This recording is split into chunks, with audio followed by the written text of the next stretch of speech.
Assalamualaikum warahmatullahi wabarakatuh. Alhamdulillah, bertemu lagi dengan saya Imam Sudariski. Semoga channel ini bisa memberikan kita semua banyak manfaat. Allahumma amin. Ibu adalah seorang yang sangat berjasa, nomor satu dalam hidup kita, dimana karenanya kita ada. Melalui dia kita lahir ke dunia. Pengorbanannya sudah tidak diragukan lagi. Selama 9 bulan 10 hari mengandung kita dalam perutnya, yang tidak pernah bisa dicopot dulu kandungan itu, dibawa kemana-mana, meskipun dalam keadaan lemah yang selemah-lemahnya, keadaan yang gak genah, gak jelas. Ketika nyidam terkadang menyulitkan. Itulah seorang ibu, tapi dia selalu ikhlas demi anak tercintanya.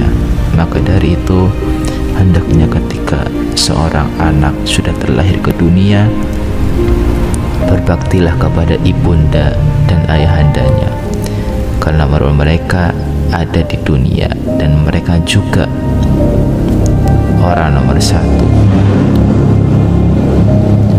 Kisah nyata seorang ibu, ya. Seorang ibu tua pernah berceritakan tentang pengalamannya. Aku memiliki 3 orang anak laki-laki dan semuanya sudah menikah. Suatu kali aku mengunjungi anakku yang paling tua. Tujuanku pada waktu itu ingin menginap di rumahnya bersama keluarganya.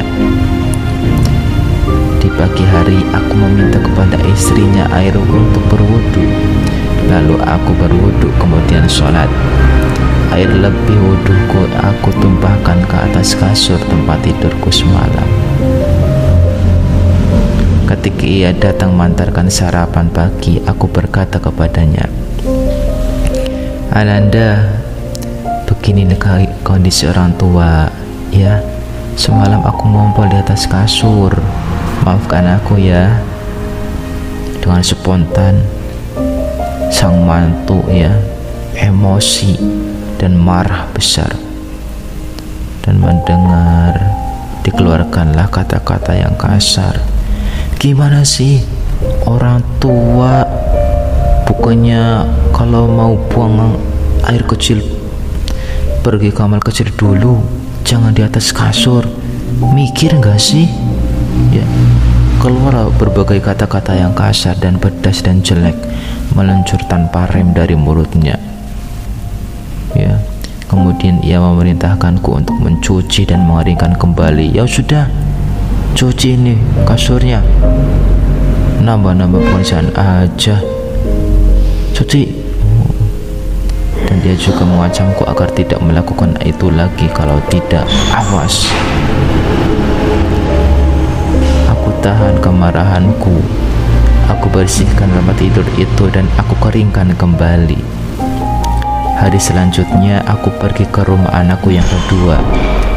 Di sana aku juga melakukan banyak hal yang sama. Meledaklah marah istrinya, dan ia memperlakukanku seperti yang dilakukan oleh istri anakku yang pertama. Bahkan ia melaporkanku kepada suaminya, dan anakku diam saja, tidak memarahi istrinya dan tidak membelaku. Aku yang menjadi ibunya dibiarkan saja. Setelah itu aku memutuskan untuk meninggalkan mereka, dan selanjutnya aku pergi ke rumah anakku yang paling kecil, si bungsu. Di rumah itu aku juga melakukan hal yang sama seperti yang aku lakukan di rumah 2 saudaranya, di rumah kedua anakku yang lain. Dan ketika istrinya datang mengantarkan sarapan pagi, aku beritahu dia bahwa aku semalam ngompol di atas tempat tidur. Sambil tersenyum ramah ia berkata, "Gak apa-apa ibu, inilah keadaan orang yang sudah tua. Dulu ya, berapa sering kami mengompol di pangkuan ibu ketika kami masih kecil. Jadi gak apa-apa kok, ya wajar." toh itu terjadi tidak dengan disengaja, nggak apa-apa Bu, nggak usah semangat, nggak usah sedih ya. Nanti saya keringkan, saya bersihkan ya. Ibu santai saja ya. Begitu sahut istri dan anak yang paling kecil dengan ramah dan penuh ketabahan, tidak pernah marah-marah. Sangat mencerminkan sekali bahwa dia adalah wanita soleha ya, memperlakukan orang tuanya ya dengan sangat lembut, tidak dengan emosi dan kemarahan ya, karena mertua itu adalah orang tua kita juga. Karena orang tua itu gampangannya ada 3, orang tua yang melahirkan kita seperti ibu ya, dan ayah juga termasuk, terus orang tua mertua ya, terus yang ketiga adalah orang tua yang guru ya, guru yang mengajarkan ilmu kepada kita. Itulah orang tua yang sama-sama mereka harus tetap didahulukan, dihormati, dijaga, jangan pernah disakiti ya, karena menyakiti diri pada mereka bahaya sekali. Hati-hati apabila jika sampai keluar dari mulutnya kata-kata yang melaknat atau gimana, bahaya sekali itu. Segera berminta maaf kepadanya, karena mereka mempunyai doa yang sangat mustajab kepada Tuhannya ya. Dan kemudian ia bersihkan tempat tidur itu dan dikeringkan, dan ia memberi wewangian.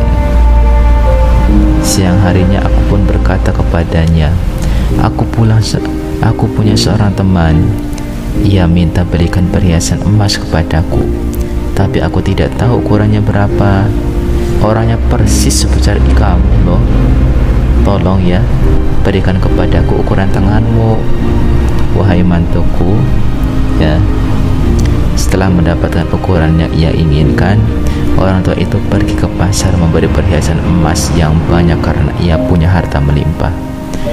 Kemudian ia undang seluruh anak dan menantunya untuk datang ke rumahnya. Ia keluarkan seluruh perhiasan yang sudah ia beli, lalu ia ceritakan perihal sebenarnya, bahwa ia sengaja menumpahkan air di atas tempat tidur. Tidak ada yang ngompol waktu itu. Itu semua adalah air biasa yang sengaja ia tumpahkan ya, yang sengaja aku tumpahkan di atas tempat tidur untuk mengetahui sebagaimana sebenarnya ya, bagaimana sebenarnya menantuku ini sifatnya ini. Dan ia panggil istri anaknya yang paling kecil, lalu ia pasangkan perhiasan itu kepadanya. Ia berkata, inilah anakku, tempat aku bersandar nanti ketika aku sudah semakin tua. Aku akan menghabiskan sisa-sisa umurku bersamanya. Hampir saja 2 orang istri anaknya yang pertama dan kedua pingsan menahan malu dan sesal. Selanjutnya ibu berkata kepada anak-anaknya, seperti inilah nanti perlakuan anak-anak kalian kepada kalian ketika kalian sudah tua. Bersiap-siaplah untuk menyesal pada hari itu, sebagaimana menyesalnya aku atas letihnya aku mengasuh kalian waktu kecil. Kecuali adik kalian, ia akan hidup bahagia dan akan menemui Tuhannya dalam keadaan gembira. Kalian berdua tidak mendapatkan hal seperti ini dari mendidik dari istri-istri kalian, karena kalian tidak mendidik mereka tentang harga seorang ibu. Rabbighfirli wa liwalidayya warhamhuma kama rabbayani shaghira. Ya Allah, ampunilah dosaku dan dosa kedua orang tuaku sebagaimana mereka mengasihi aku sejak kecil. Berilah rahmatmu kepada mereka berdua ya Allah ya. Orang tua itu harus dihargai, dihormati, dijaga, tidak boleh menyakiti walau hanya satu kata pun, sedetik pun. Tidak pernah ada alasan untuk menyakiti orang tua ya. Wala taqul lahuma uffin wala tanharhuma wa qul qawlan karima ya.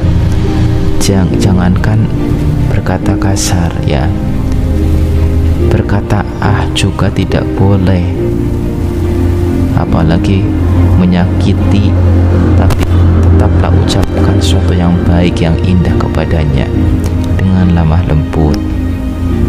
Juga tidak boleh, sana mama minta maaf ya, tolongkan beli minyak di warung sebelah ya. Lah, lagi ngegame mak. Itu juga sudah tidak boleh, menyakiti ya. Sebisa mungkin langsunglah temandang, langsunglah bergerak, nggih mak sendiko dawuh gitu ya. Karena tahu nggak sih, ketika dahulu, ketika kamu dalam kandungan ya, kamu kalau minta apa-apa orang tuamu langsung kabulkan ya. Ketika kamu akan lahir ke dunia ya, ibu kamu tidak pernah menunggu, ya ntar dulu, jangan lahir dulu, ntar dulu, enggak. Tengah malam tetap dia bersedia lahiran.